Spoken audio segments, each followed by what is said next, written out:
Hello and welcome to another topic parts of speech. आज हम parts of speech करेंगे। आइए पहले इसकी परिभाषा देखते हैं। The number of words is countless. Dictionaries are full of words. However the grammarians have classified the words in 8 categories और classes and termed as parts of speech. शब्द असंख्य हैं, डिक्शनरी शब्दों से भरी हुई है, इसीलिए ग्रामेरियंस ने इन शब्दों को इकट्ठा करके इन्हें 8 कैटेगरी में ग्रुप कर दिया है, जिन्हें हम पार्ट्स ऑफ स्पीच कहते हैं। तो parts of speech are 8 numbers. ये संख्या में 8 होते हैं। सबसे पहले हम लेंगे नाउन। नाउन की परिभाषा। नाउन को हिंदी में संज्ञा कहते हैं, या कहें तो नेमिंग वर्ड्स। दुनिया में कोई भी चीज जिसका कोई भी नाम है उसे हम क्या कहते हैं? नाउन, या name of a person, place, thing, quality और स्टेट। किसी व्यक्ति, वस्तु, स्थान, गुण या स्थिति के नाम को। अब हम देखें तो हमारे आसपास दुनिया भर की चीजें हैं, उनका कोई ना कोई नाम है, वो सभी नाउन है। देखिए जैसे मेरे हाथ में पेन है, बोर्ड है, आपके आसपास चेयर होगा, बुक होगी, कोई भी चीज जिसका नाम है। उदाहरण देती हूं आपको एक। It is a marker. This is a board. अब मार्कर, इसमें नाम क्या है? मार्कर। एक चीज है जिसका नाम क्या है? मार्कर। तो ये क्या हो गया? Noun. This is a board. इसमें एक चीज है जिसका क्या नाम है? बोर्ड। तो बोर्ड क्या है? नाउन। तो समझ में आ गया होगा कि नाउन क्या होता है? नेम। नेक्स्ट पार्ट, प्रोनाउन, जिसे हिंदी में सर्वनाम कहते हैं, या सिंपल शब्दों में कहें तो प्रोनाउन रिप्लेसेस नाउन। नाउन के स्थान पर, संज्ञा के स्थान पर जो शब्द प्रयोग होते हैं उन्हें क्या कहते हैं? प्रोनाउन। उदाहरण से बताऊंगी आपको।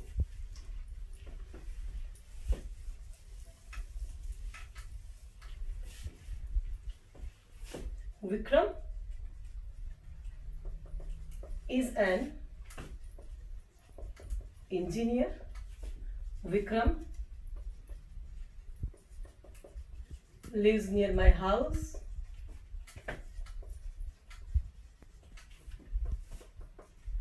Vikram's office is in Delhi. Vikram एक इंजीनियर है। विक्रम मेरे घर के नजदीक रहता है। विक्रम का ऑफिस दिल्ली में है। अब आप देख रहे हैं बार बार विक्रम आ रहा है, ठीक है। एक बार हम यूज करेंगे बताने के लिए कि विक्रम कौन है? इंजीनियर। लेकिन अब हम इस विक्रम को बाद में रिप्लेस कर सकते हैं। यहां पर हम ये कह सकते हैं कि he lives near my house. वो मेरे घर के नजदीक रहता है। His office is in Delhi. तो अब जो मैंने विक्रम की जगह ही यूज किया, हिज यूज किया, ये क्या है? प्रोनाउन। तो वो शब्द जो नाउन को रिप्लेस करें क्या होते हैं? Pronoun. Like I, me, my, we, us, our, you, your, yours, he, his, him, she, her, it, they, them, their, etcetera. Third point है वर्ब। वर्ब का मतलब इसको हिंदी में क्या कहते हैं? क्रिया।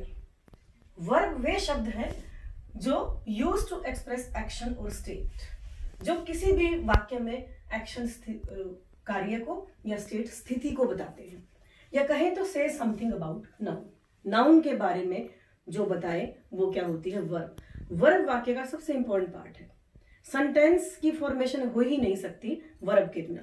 तो वर्ब के बिना तो हम कल्पना ही नहीं कर सकते हैं कि हम वाक्य बना पाए। उदाहरण देखिए।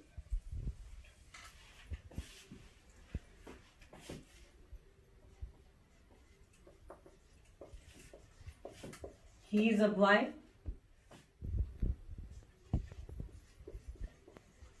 He reads a book. 2 वाक्य हैं। अब इसमें देखिए इज किसको बता रहा है? हेल्पिंग वर्ब है। यहाँ पर ये किसका काम कर रहा है? मेन वर्ब का।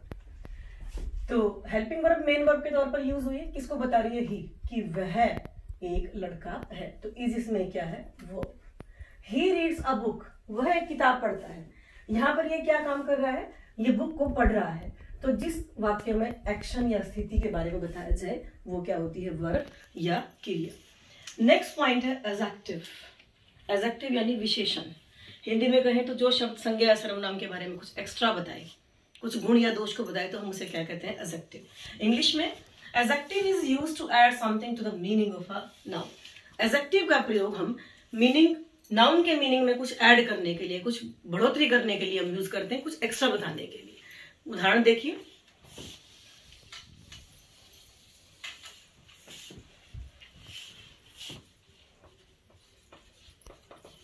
Candy is a sweet boy.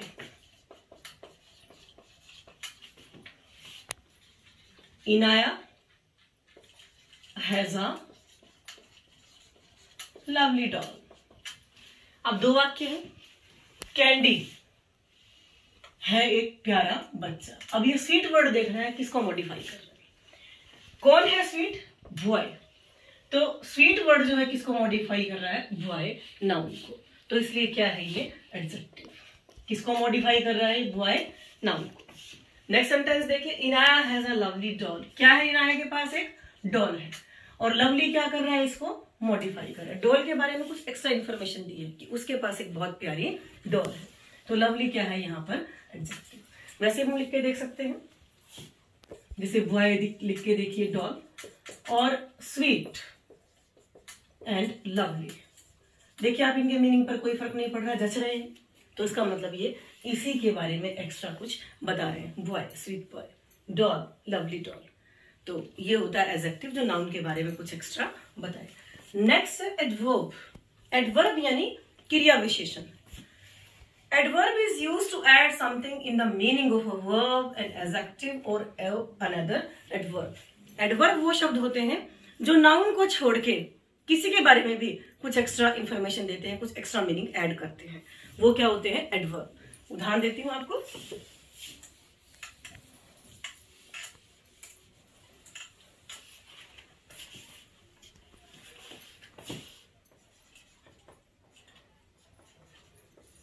Miku speaks gently. Horse runs very fast. दो वाक्य हैं। जैसे पहला वाक्य है मिकू स्पीक्स जेंटली। मिकू बोलती है जेंटली। अब हमें ये जेंटली वर्ड देखना है, किसको मॉडिफाई कर रहा है? ये नाउन को मॉडिफाई कर रहा है कि वर्ब को? मिकू जेंटली नहीं है, मिकू का बोलना जेंटली है। तो जेंटली वर्ड किसको मॉडिफाई कर रहा है? वर्ब स्पीक को। तो ये क्या है? एडवर्ब। तो इस वाक्य में जेंटली वर्ड स्पीक वर्ब को मॉडिफाई कर रहा है। नेक्स्ट वाक्य देखिए, हॉर्स रन्स वेरी फास्ट। घोड़ा दौड़ता है। वर्ब है ये। क्या दौड़ता है? तेज। तो तेज कौन है? घोड़ा तेज है या उसका दौड़ना तेज है? घोड़े का दौड़ना तेज है। तो ये किसको मॉडिफाई कर रहा है? ये एडवर्ब है फास्ट किसका? रन का, कि घोड़ा बहुत तेज दौड़ रहा है। अब यहाँ पर एक वर्ड और आया है वेरी। अब हमें देखना है कि वेरी किसको मॉडिफाई कर रहा है? तेज दौड़ रहा है लेकिन बहुत तेज दौड़ रहा है। तो वेरी क्या है? अनदर एडवर्ब है। तो ऐसा कोई भी शब्द जो वर्ब के बारे में, एडवर्ब के बारे में, एडजेक्टिव के बारे में या प्रपोजिशन के बारे में कुछ भी एक्स्ट्रा बताए, वो क्या होता है? एडवर्ब। नेक्स्ट मेरा पॉइंट है प्रपोजिशन, जिसे हम क्या कहते हैं? संबंध सूचक, जो वाक्य के अंदर संबंधों को दर्शाता है। या बोले तो preposition is used to show relationship between its object and some other words, या कहें तो show place और relation। preposition वाक्य के अंदर संबंध दिखाते हैं किसी भी वस्तु और उसका दूसरी वस्तु के साथ, या फिर ये किसी उसके अंदर प्लेस या स्थिति को बताते हैं कि मैं कहाँ हूं? कमरे में। आप कहाँ हो? चेयर पे। तो ये पोजीशन या स्थिति को बताएं, उन्हें क्या कहते हैं? preposition। उदाहरण देखिए,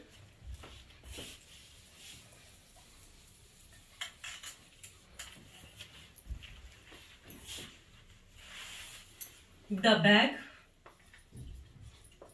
is on the table. Book is in the bag. अब ये दो वाक्य हैं। तो इस बैग और इस टेबल का क्या रिलेशन है? कि बैग जो है टेबल के ऊपर रखा हुआ है। तो ऑन प्रेपोजिशन क्लियर करता है कि वो उसके ऊपर रखा हुआ है।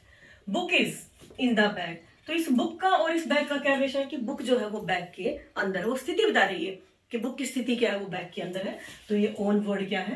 प्रेपोजिशन। और इन वर्ड क्या है? Preposition. In, on, at, since, because, दुनिया भर के प्रेपोजिशंस हैं, आप जानते हैं उनके बारे में। नेक्स्ट है कंजंक्शन। नेक्स्ट पॉइंट, कंजंक्शन को हम संयोजक भी कहते हैं या कहें तो लिंकर भी कहते हैं, जिसका काम है लिंक, जोड़ना। कंजंक्शन को यूज करते हैं वर्ड्स, फ्रेजेस, क्लॉजेस और सेंटेंसेस को जोड़ने के लिए। यानी वाक्य में कोई भी शब्द आ जाए, फ्रेजेस आ जाए, क्लॉजेस आ जाए, सेंटेंसेस, उनको जोड़ने के लिए हम किसका यूज करते हैं? प्रीपोजिशन का। उदाहरण देखिए, सॉरी, कंजंक्शन का।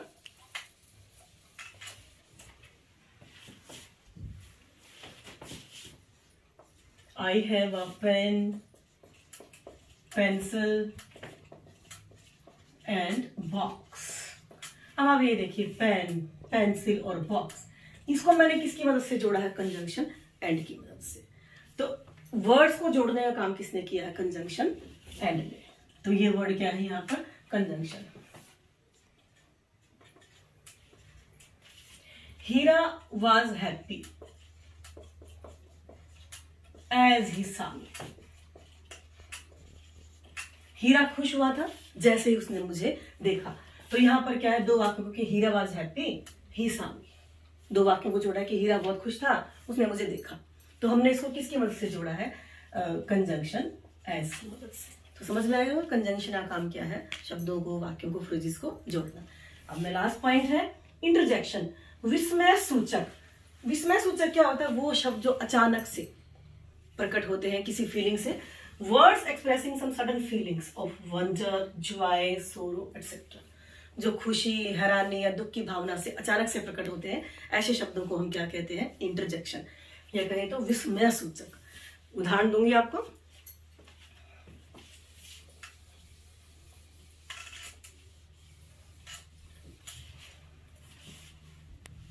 Hooray!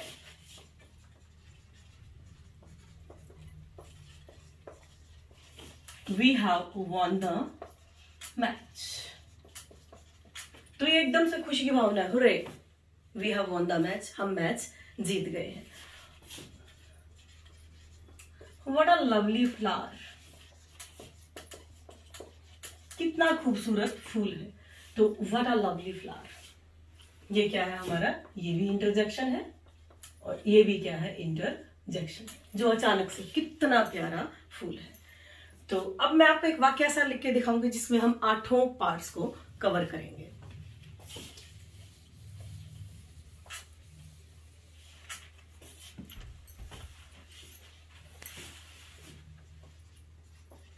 Bravo, our brave soldiers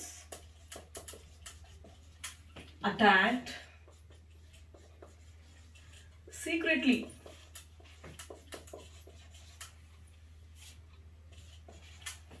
on the terrorists